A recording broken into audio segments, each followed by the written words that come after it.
Welcome to the first video about Grasshopper.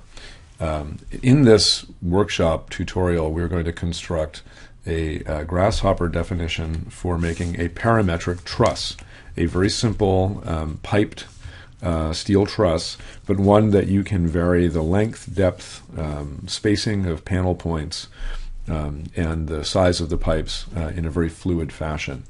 So Grasshopper is started as a command that you start typing in the command line Grasshopper, and you should try to have the latest build. Right now this one is constructed using Grasshopper 9.0076, which was downloaded on about the 10th of February 2015. So I'm going to show you an example of the parametric truss, and this is what we're going to be making in this first set of videos. And then we're going to be taking this definition and modifying it, customizing it, and extending it to do even more fun things after its basic configuration. So here's the basic configuration. There is a screenshot of this that you can follow like a map online. But I want to walk through the creation and some of the complexities here. We have 4 sliders on the left that control things like the length of the truss, so we can make it shorter or longer. The depth, we can make it deeper or shallower. We can make its ends trimmed very little or quite a bit. And we can also change the number of panels, so it can be a very dense truss or one with very few diagonals in it. And those all you can see being visualized in the left-hand perspective window of the Rhino file. Keep in mind that Grasshopper is using Rhino as a visualization window. None of this geometry that you see, which is very flexible, which we can change very easily, is called persistent. That means that nothing here is fixed. It's all flexible. If you want to arrive at a shape and a number of panels that you like and say, I want to have this in my model for rendering, you then need to bake a version of this in, and you can bake in lots of different versions. If you saved this file right now in Rhino, nothing would be there.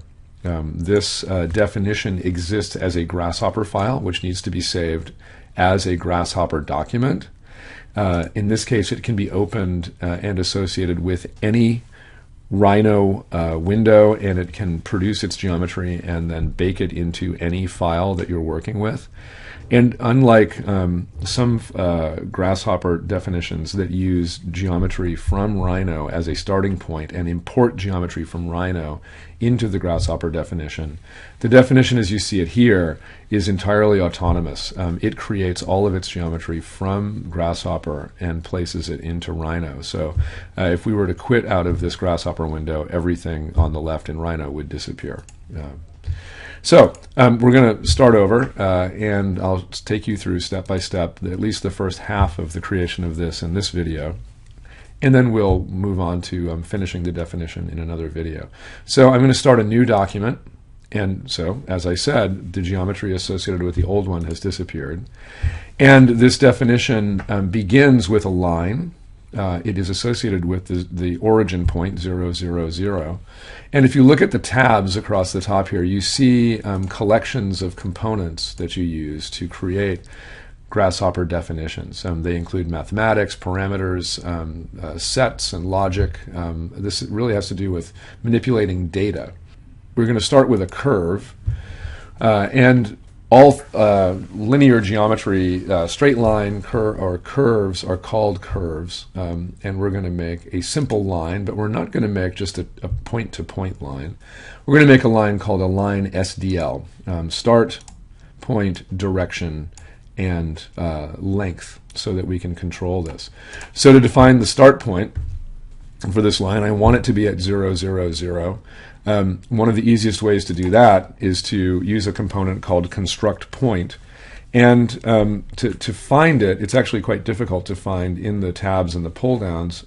You can double click anywhere in the canvas, as I've done, and start searching for the command that you want. I'll start typing in construct, and you'll see it right here, construct point.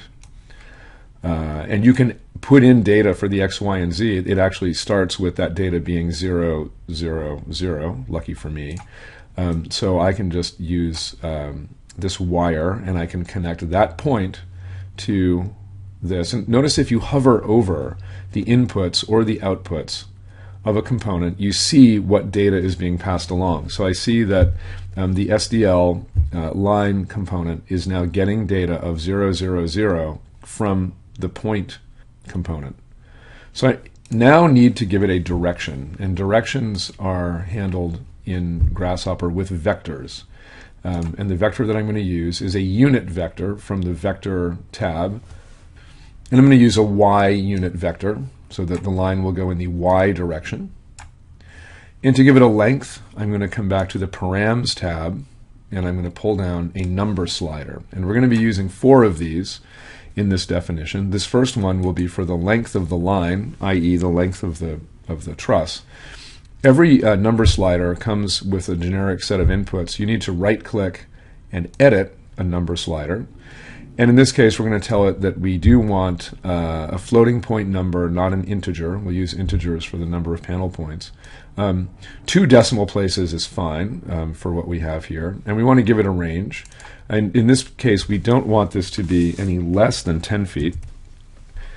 And we'll click the green button to say OK, and double click for maximum. And we don't want it in this case to be more than 60 feet, although you could change this later on. And we'll say OK. And so this is now a slider between 10 and 60 feet. And we'll plug it into the SDL line component, and notice that a line is now created that I can make shorter or longer that will represent the top chord of the truss. And you'll see it over there in the left-hand window. So we're on our way. We've got the first set of components put in here. We're next going to go and make the bottom chord. And what we're going to do is take the top chord and move it downward, so in the Z direction.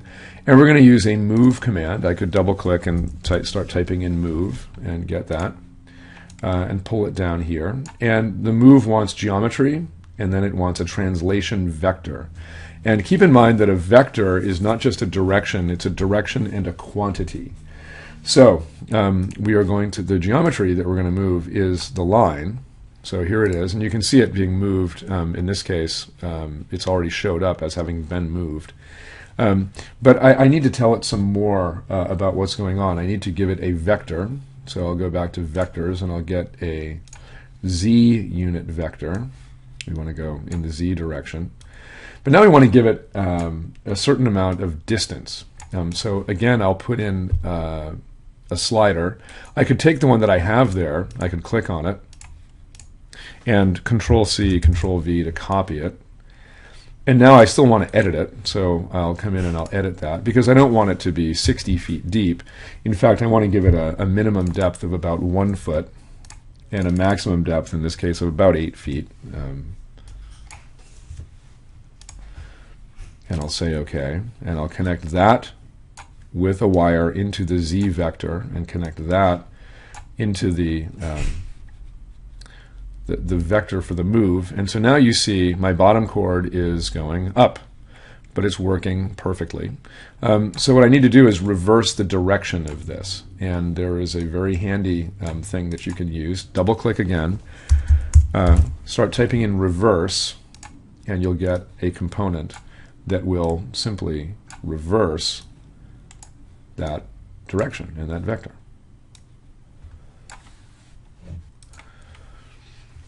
So I'm only going to do one more step in this first video, and I'll start by actually right-clicking and changing the name of this line, the SDL line component we started with, and I'll call it top chord. And you can rename any of these as you go, and it's a good idea so that you have a sense of, as you're creating geometry, you know, what things mean.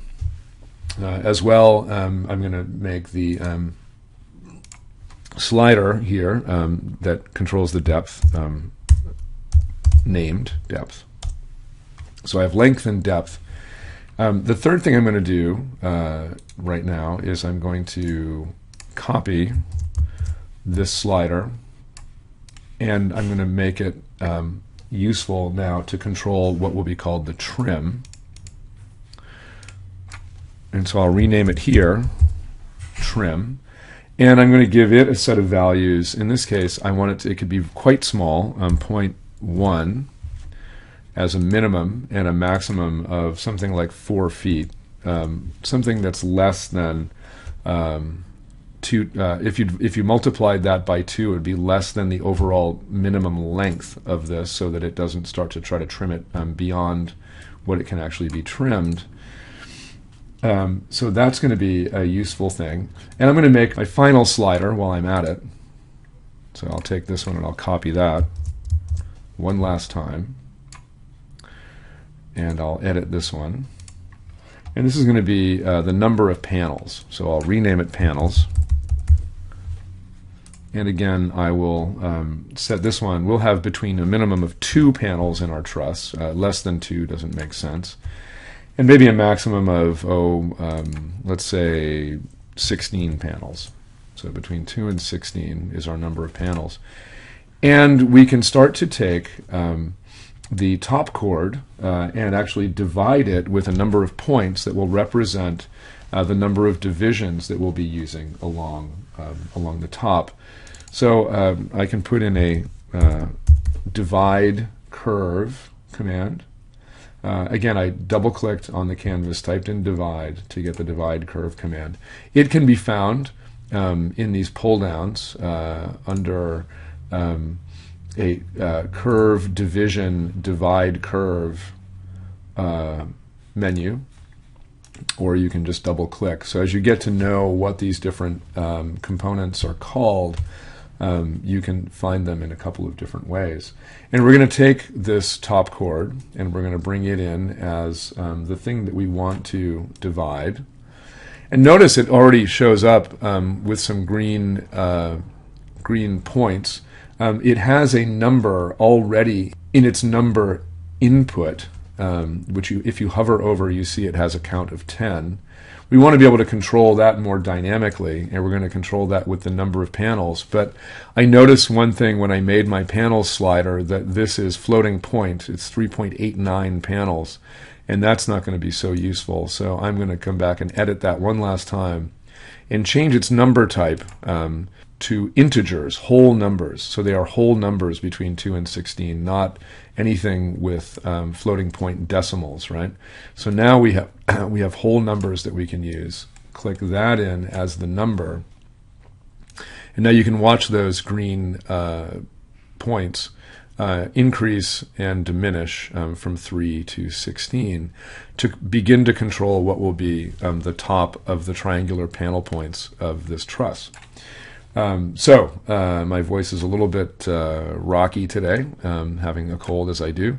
I'm going to pause for a minute. I think this video is getting about long enough, and we'll pick up in the next video, shortening, trimming in the ends of the bottom chord, which actually takes quite a few components, subdividing it, and creating the diagonals. So we'll see you in just a minute.